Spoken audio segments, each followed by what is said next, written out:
Hello and welcome to this week's Torah in 10.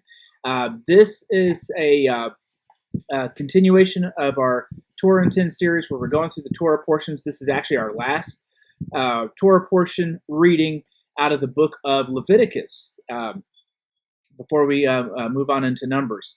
And so the last two portions, we're going to combine the two. It's Bahar, which is means on the mount or on mount.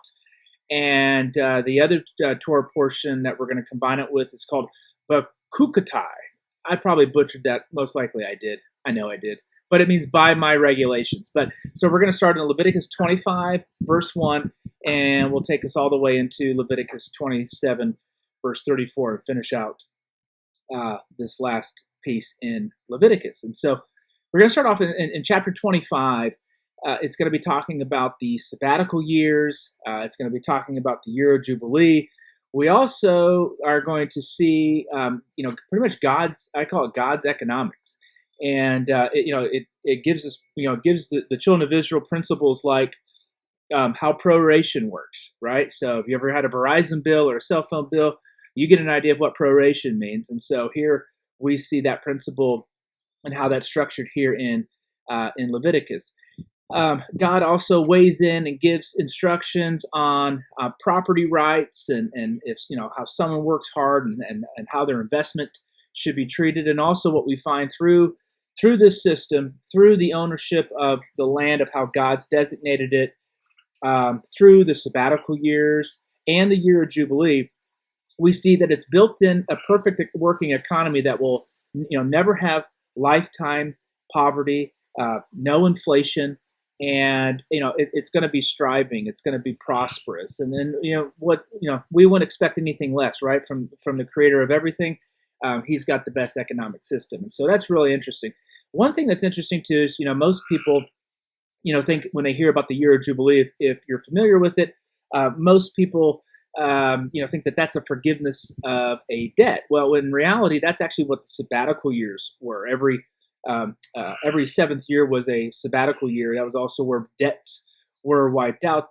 And that was a debt that's something that you owed. That you owed someone where they loaned you something. And the Jubilee was a returning of something that you had sold. Anything that you'd sold. Let's say you sold your land. Maybe you needed to raise the money to because you were running low, and so you needed to. Not necessarily money, but you needed to raise, you needed resources. You could sell land, but that would be returned to you in the year of Jubilee. It wasn't a debt forgiveness. That's actually what the sabbatical years were for. So, some people too, when we talk about these sabbatical years and the year of Jubilee, when we're talking about the commandments, they're like, well, we're supposed to, follow all these other instructions and commandments, but why aren't we doing this here? Well, it's actually specifically, when you read it, it is actually a specific commandment for the land. It's specifically, God owns this land. The territories that he's given to the tribes of Israel, they were given to him, but he owned it. And that's why it had to stay within each tribe. They didn't have the right to go sell it to so-and-so and then keep it forever. That's what the year of Jubilee was for, is to restore the lands back to where God had placed them, because this is this land is God's land, and he's in control of it. And so, so if you're not living in the land of, when I say land, I'm talking about Israel, then, you're not really going to be able, this doesn't really apply to the believer. Now, we can take these principles and we can, put them into work and exercise our faith. And I know I've actually talked to some friends of mine or people I know that actually, grow their own gardens and things, and they actually implement these, and they've got testimony of being prosperous from it within the, from the harvest that they get. So, it's not something that you don't have to, but as far as the commandment piece of it, it's, if you're going to go plant grapes and you're not in the land of Israel, then you're not utilizing the land. Okay. And again, like I said, the land is not ours. It's God's. And we also see that, God's kind of personified the land a little bit, where he says that, metaphorically, he personifies it by saying, if you disobey, the land is going to reject you and vomit you out. So, and that's exactly what we find out later on that happened. What's interesting prophetically, when we look at these, you've got we've got the Sabbath, the Lord's Sabbath, which is the seventh day. We've got the feast days, often lasting 7 days. We've got the 7 Sabbaths, the 7-day feast, the sabbatical year, the year of Jubilee, which is, and we got, let's see, 7 seals. I'm trying to think, 7 trumpets, 7 plagues, 7,000 years. We see this 7 happening a lot, and it's because there's some prophetic meaning around the feast and the Sabbath, and a lot of prophecy teachers believe that Jesus, Yeshua, will come back on during the year of a jubilee. Now, that's all gotten, they've messed, the records of all that, the accurate dating of what the current jubilee cycle we're in, and are we really in a sabbatical year and all that stuff? That's all been lost. So nobody really knows where we're at in that calendar. Again, nobody knows the day or the hour, and so that's part of that plan. But the other thing that's interesting too is the year of Jubilee is the 50th year, not the 49th. Some have thought that it's the 49th year, but it's actually the 50th year.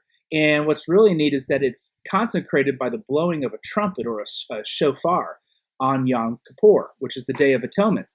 And when you're following the prophetic, Yeshua, Jesus, is most likely going to come back during the fall festivals, the Feast of Trumpets, and then we've got the Yom Kippur, the Day of Atonement, which is the judgment. And so that fits perfectly right there too. If he decides that if that's God's plan to come back on a year of Jubilee, it really makes a lot of sense when you look at kind of the pattern that he set forth for us in Scripture. So that's another thing that's important for us to keep that in mind when why are we observing these God's appointed times and observing His Sabbaths and feast days and paying attention to these, and mainly because it keeps us in tune with what God's plan is and gets us in sync with the prophetic calendar that He's marching towards, and so we can be ready and always be alert and look for these. But what's really cool is we've been redeemed. Leviticus 27. We're going to skip over to Leviticus 27 real quick. There are prices. These prices that we're reading about here are all about the prices for redemption of service.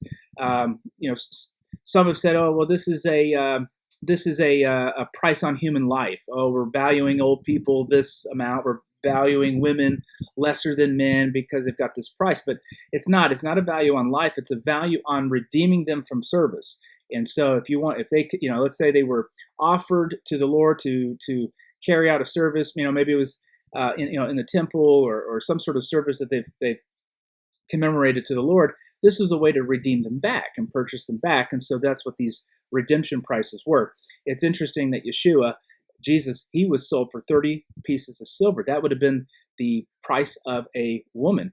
And, when you look at how he died and the price that was paid for his betrayal by Judas, he died the death of an adulterous woman. And this is, this was meant, what kind of to be a depiction of Israel, God's people. They had turned away from God's commandments. They turned and started whoring and becoming the harlot. And so that's exactly what Israel did. And so, to atone for that and to pay the price for that, that 30 pieces of silver, and that was symbolizing that he was paying the price to redeem back the adulterous wife. So really cool word, kind of word story there when you look at this. So again, also too, another thing to keep in mind is that this work of redemption that Jesus did, it doesn't wipe out our debt. It doesn't disappear. We've been redeemed.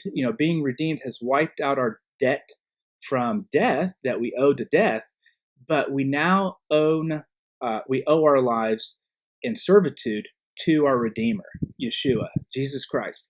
That's who we owe our lives to. We're to be a slave and a servant to Him. He is our kinsman redeemer. And what's great is it's one of our family members, our kinsman, has redeemed us. Versus some stranger. We're in that family. We're grafted in, and this story really parallels. And you see this story really in a lot of detail too in the book of Ruth. If you ever read that story of how the kinsman redeemer through Boaz and how that took place. So, and we also read in Paul's letter for our Brit Hadashah portion in the New Testament, 1 Corinthians 7:22 through 23 says this: "For he who is called in the Lord while a slave is the Lord's freedom. Likewise, he who is called while free is Christ's slave. You were bought at a price. Do not become slaves of men."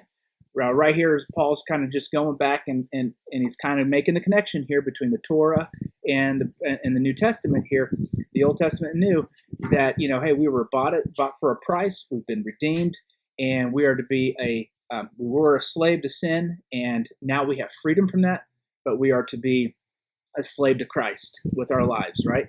And so that's really a neat picture here. What we're going to do is, because running out of time, but I am going to go ahead and break this up and do two different portions, and we'll pick up the last portion in another video. But I hope this has blessed you. If you've liked it, please share it. Please hit the like button, subscribe, and I hope the Lord blesses you and keeps you on this Sabbath. Shalom.